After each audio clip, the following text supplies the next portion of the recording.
남자의 인생을 스치는 여성들이 있다. 바람처럼 부드럽고 기분 좋고 하지만 쉽게 잊혀지는 존재들. 그러나 어떤 여성들은 번개처럼 그의 삶을 가로지른다. 그는 그 이유를 설명할 수 없고 이해하지도 못한다. 하지만 그녀 안에 있는 무언가가 그의 내면 깊숙이 살아남는다.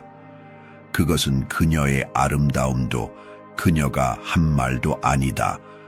더 깊고 더 오래된 무언가, 무의식에서 말을 거는 무언가이다. 칼 융은 진정한 사랑은 의식의 표면에서 태어나는 것이 아니라 영혼의 깊은 곳에서 시작된다고 말했다. 그리고 이 이야기는 바로 그곳에서 시작된다. 남자가 이해하지 못하는 감정, 이유 없이 끌리는 무엇인가에서.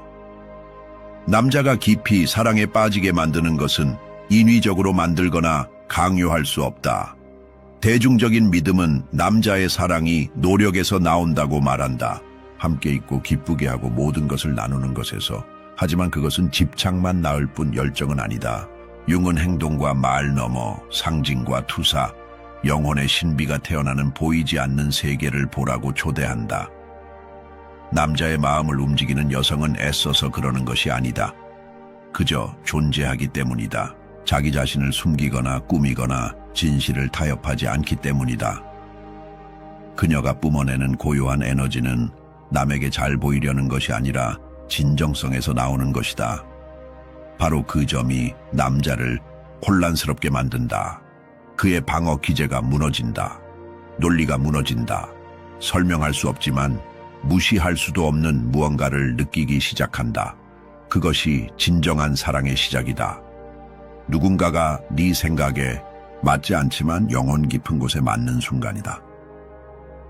이 자석 같은 진정성, 그리고 원형 투사 좋아하는 것과 영혼을 건드는 것에는 큰 차이가 있다. 한 여성은 많은 사람들에게 호감을 줄 수 있지만 영혼을 건드는 것은 소수에게만 가능하다. 그리고 그것이 일어날 때는 우연이 아니다. 윤근 정확히 설명했다. 영혼은 사람에게 사랑에 빠지는 것이 아니라 상징에 사랑에 빠진다. 우리 내면 세계에서 그것들이 무엇을 의미하는지에 자신의 진실에서 살아가는 여성, 꾸미거나 맞추지 않는 내면의 구조를 뒤흔드는 에너지를 발산한다. 혼자를 두려워하지 않고 허락을 구하지 않고 걸어가는 그녀는 이해할 수 없을 만큼 매력적이다. 관심을 끌기 위해서가 아니라 필요하지 않기 때문이다. 칼 융은 이를 원형 투사라고 불렀다. 남자는 그녀에게 사랑에 빠지는 것이 아니라 그녀가 그의 내면에 일가우는 것에 사랑에 빠진다. 내면의 이미지, 경험하지 않은 가능성, 그녀가 모르는 사이에 깨우는 잠든 힘. 여기서 역설이 일어난다. 여성이 진정할수록 더 깊이 연결된다. 그러나 더 혼란스럽게도 만든다. 남자는 왜 그녀를 생각하는지 모른다. 왜 그녀의 존재가 자신을 흔드는지 이해하지 못한다. 그녀에게는 다른 여성들과 다른 무엇이 있을까? 그녀는 내면에 존재감을 지녔다. 증명하려 하지 않는다. 선택받으려 하지 않는다. 그녀는 스스로를 선택했다. 그것이 남자에게 조용한 존경심을 불러일으키지만 동시에 두려움도 불러일으킨다. 그가 그녀를 통제할 수 없기 때문이다. 예측할 수 없기 때문이다. 틀에 가둘 수 없기 때문이다. 그녀는 역할이 아니라 원형의 힘을 대표한다. 아마 억눌린 자유, 잊힌 직관, 혹은 한 번도 허락하지 않은 다정함일 것이다. 남자는 보이는 것에 사랑에 빠지지 않는다. 그녀와 함께 있을 때 느끼는 것에 사랑에 빠진다. 그리고 그것은 어떤 화장, 연습된 미소 혹은 전략으로 만들어질 수 없다. 진짜는 가짜가 될 수 없기 때문이다. 3부, 영혼의 거울로서의 여성 아니마. 어떤 여성들은 남자의 삶에 우연히 들어와 글을 내면 깊숙이 벗겨낸다. 말이나 몸짓이 아니라 자신도 모르게 비추는 무엇으로 그녀는 그를 바꾸려 하지도 구하려 하지도 않는다. 단지 존재할 뿐이다. 존재함으로써 그는 더 이상 피할 수 없이 그녀 속에서 자신을 보게 되는 아주 맑은 거울이 된다. 칼 융은 이것을 아니마의 활성화라고 불렀다. 남성 무의식 속 여성적 부분. 남자가 여기에 자신의 아니마를 투사할 때 그는 그녀에게 사랑에 빠지는 것이 아니라 그녀가 상징하는 것을 사랑하는 것이다. 즉, 자신의 영혼에 잊혀진 잠재력이다. 그녀는 그가 통합하지 못한 한 측면을 대표한다. 아마도 느끼는 능력, 자신을 내어주는 것, 통제를 놓는 것, 혹은 직관적으로 사는 능력일 것이다. 그래서 그 연결이 그를 흔든다. 그 여성이 완벽해서도 아니고 이상적인 자질 목록을 충족해서도 아니다. 사실 그녀는 좋아 보이려 애쓰지도 않을 가능성이 크다. 오히려 보이지 않아도 빛나는 사람이다. 바로 그 점이 그를 강렬하게 만든다. 그녀는 오해받을까 두려워하지 않고 자신 그대로 존재한다. 중심에 서서 진실하게 말한다. 존중받지 못하면 떠난다. 적응하고 기다리고 양보하는 여성의 익숙한 남자를 깊이 혼란스럽게 만든다. 그녀는 기다리지 않는다. 그녀가 선택한다. 그리하여 그녀는 상징이 된다. 자유로운 영혼의 상징, 소유될 수 없는 것, 존중받거나 잃어버리는 것의 상징이다. 그 여성은 욕망의 대상이 아니라 문이다. 남자는 다가갈수록 어떤 것이 죽어야 다른 것이 태어날 것 같은 느낌을 받는다. 그게 두렵다. 왜냐하면 그런 사람을 사랑하는 것은 결정이 아니라 운명이기 때문이다. 그리고 한번 경험하면 아무것도 예전 같지 않다. 4부, 깊은 사랑에 대한 두려움과 초기 거리두기. 남자가 자신의 영혼을 비추는 여성을 만날 때 항상 머무르지는 않는다. 사실 많은 남자가 진짜 감정을 느끼기 시작할 때 도망친다. 왜일까? 그런 사랑은 편안하지 않다. 자아를 만족시키지 않는다. 기대에 맞지도 않고 통제도 유지할 수 없다. 그 여자는 단순히 그를 끌어들이는 것이 아니라 맞선다. 그리고 그것이 두렵다. 칼 융은 모든 변화가 내적 위기에서 시작된다고 말했다. 깊은 사랑은 본질적으로 위기다. 오래된 구조를 깨뜨리고 확신을 다치게 하며 보고 싶지 않았던 모든 것을 드러낸다. 그래서 진정성으로 진동하는 여성이 나타나고 팔리지도 않고 맞추지도 않으며 구원받을 필요도 없을 때 남자 내면에서 저항이 생긴다. 그녀가 잘못한 것이 아니다. 반대로 그녀의 감정적 자유, 빛, 평온함이 그가 해결하지 못한 부분을 비춘다. 그 여성은 자신도 모르게 그가 내면 세계와 단절되어 살아왔다는 것을 보여준다. 가장 놀라운 것은 아무 말도 하지 않아도 그녀의 존재만으로 충분하다는 것이다. 남자는 통제력을 잃는 듯한 느낌을 받는다. 더 이상 속일 수 없고 머물면 취약해져야 하며 수년간 닫아둔 문을 열어야 한다는 것을 느낀다. 어떻게 해야 할지 모르기 때문에 아무도 가르쳐주지 않았기에 도망친다. 그녀에게서가 아니라 그녀가 깨우는 것에서 도망친다. 많은 경우 지금은 때가 아니다. 그녀는 너무 강렬하다. 뭔가 맞지 않는다. 라고 자신을 설득한다. 하지만 사실 맞지 않는 것은 그의 영혼 자체이며 진화를 요구하지만 아직 준비되지 않은 것이다. 깊은 사랑에 대한 두려움은 겁쟁이가 아니다. 무의식이 경고하는 신호다. 앞으로 나아가면 더 이상 같은 사람이 될 수 없다는, 그리고 그것이 많은 이들에게는 무섭다. 5부, 집착과 내면 통제의 탐색. 남자가 깊은 무언가를 건드린 여자에게서 멀어져도 항상 그녀를 잊는 것은 아니다. 시간이 지나도 그녀는 그의 기억 속에 살아있다. 사라지지 않는 존재처럼. 그녀가 행동으로 그를 사로잡았기 때문이 아니라 그가 아직 통합하지 못한 무언가를 활성화했기 때문이다. 그리고 집착이 나타난다. 하지만 그 집착은 그녀 개인에 대한 것이 아니라 그녀가 대표한 것에 대한 집착이다.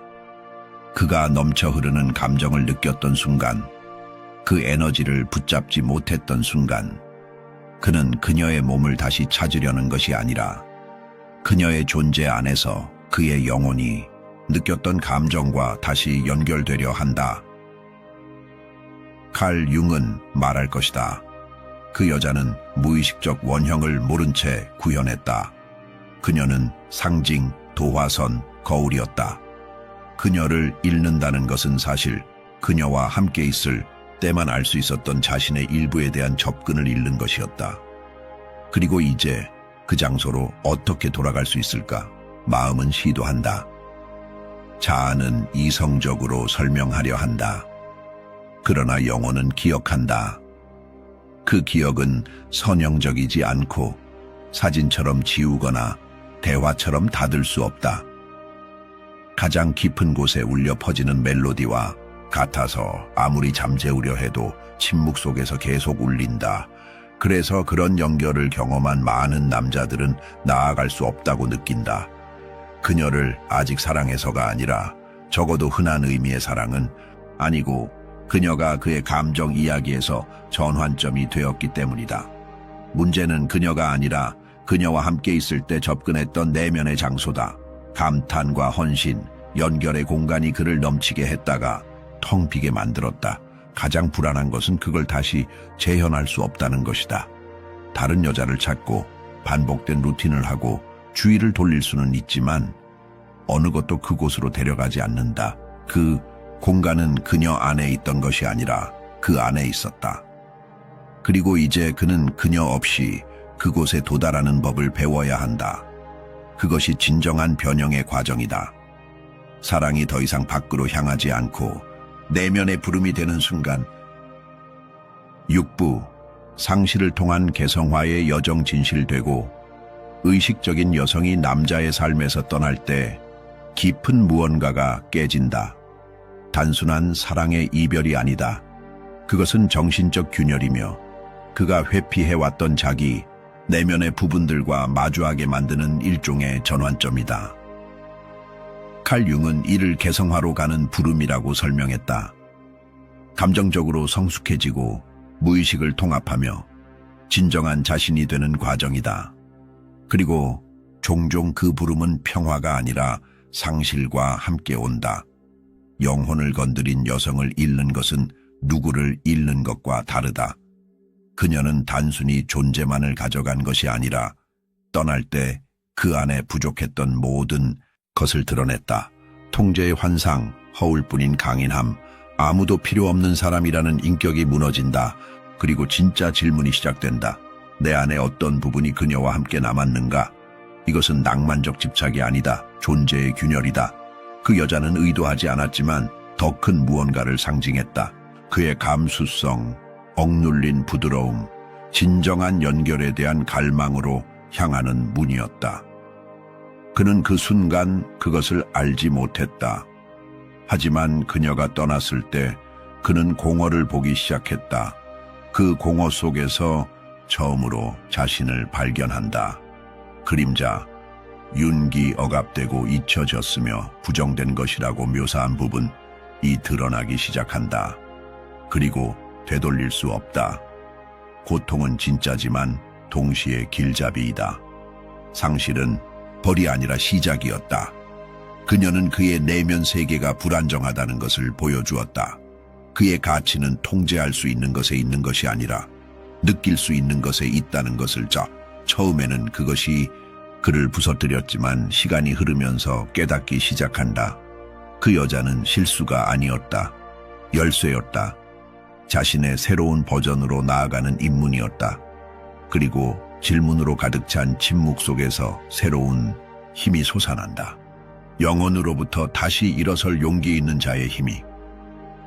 7부, 내면 과정에 대한 저항과 수용. 처음에 많은 남성들은 이 깨어남에 저항한다. 내면의 목소리를 끄고 싶어하고 산만해지고 피상적인 관계로 도피하거나 더 이상 공명하지 않는 오래된 패턴으로 돌아가려 한다. 하지만 무언가 변했다. 더 이상 맞지 않는 무언가가 있다. 예전에는 그들을 채웠던 것이 이제는 그들을 비우고 있다. 영혼이 닿은 순간 예전의 자신으로 돌아갈 수 없다. 시간이 걸릴 수 있다.